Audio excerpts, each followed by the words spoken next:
નિર્લિપ રાયનો જે રિપોર્ટ ડીજીપીને રજૂ કરવામાં આવ્યો છે એની કોપી માંગવામાં આવી છે અને એ સહિતની જે અન્ય માંગો છે એ પણ કરવામાં આવી છે. પણ આ ગુજરાત હાઈકોર્ટમાં મામલો પહોંચવાને કારણે સૌરાષ્ટ્રના અને ગુજરાતના રાજકારણની અંદર ફરીથી એક વખત ખળભળાટ મચી ગયો છે. નમસ્કાર. અમરેલી લેટર કાંડમાં એક મોટા સમાચાર સામે આવ્યા છે.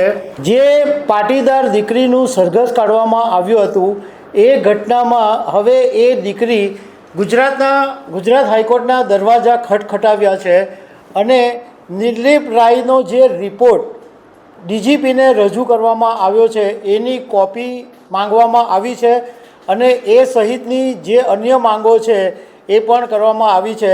પણ આ ગુજરાત હાઈકોર્ટમાં મામલો પહોંચવાને કારણે સૌરાષ્ટ્રના અને ગુજરાતના રાજકારણની અંદર ફરીથી એક વખત ખળભળાટ મચી ગયો છે.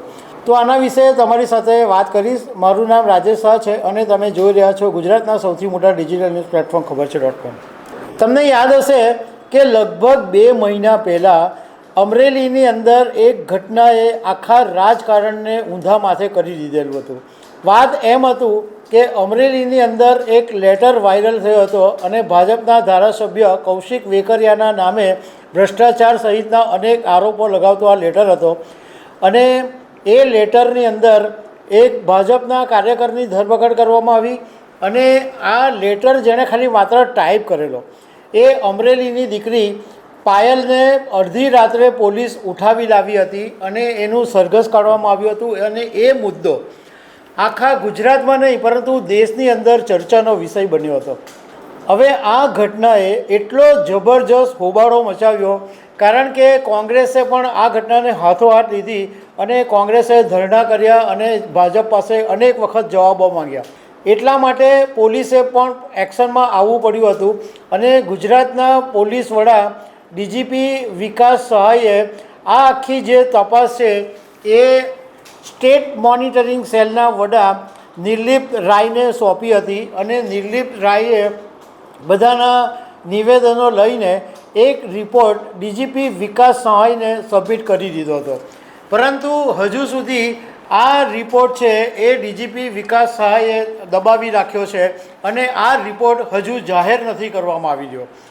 ત્યારે આજે પાયલ ગોટી ગુજરાત હાઈકોર્ટના દરવાજા એણે ખટખટાવ્યા છે અને સિનિયર કાઉન્સિલ આનંદ યાજ્ઞિકના નેજા હેઠળ ગુજરાત હાઈકોર્ટની અંદર એક અરજી દાખલ કરવામાં આવી છે, ફરિયાદ કરવામાં આવી છે કે નિર્લિપ રાયનો જે રિપોર્ટ ડીજીપીને સબમિટ કરવામાં આવ્યો છે એની એક કોપી અમને પણ આપવામાં આવે. આ ઉપરાંત જે ગુનેગારો છે એની પર એફઆઈઆર કરવાની માંગ કરવામાં આવી છે, નિયમ મુજબની કાર્યવાહી કરવાની પણ માંગ કરવામાં આવી છે અને જે જવાબદાર લોકો છે એની ધરપકડ કરવાની પણ ગુજરાત હાઈકોર્ટની અંદર અરજીમાં વિનંતી કરવામાં આવી છે.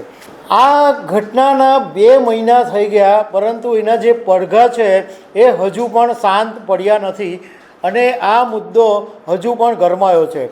હવે ગુજરાત હાઈકોર્ટની અંદર જ્યારે આ અરજી થઈ છે ત્યારે ડીજીપી વિકાસ સહાય શું જવાબ આપે છે, ગુજરાત સરકાર શું જવાબ આપે છે એ જોવાનું રહેશે. તો દર્શક મિત્રો, આવી અનેક વાતો સાથે અમે તમને મળતા રહીશું. Thank you very much.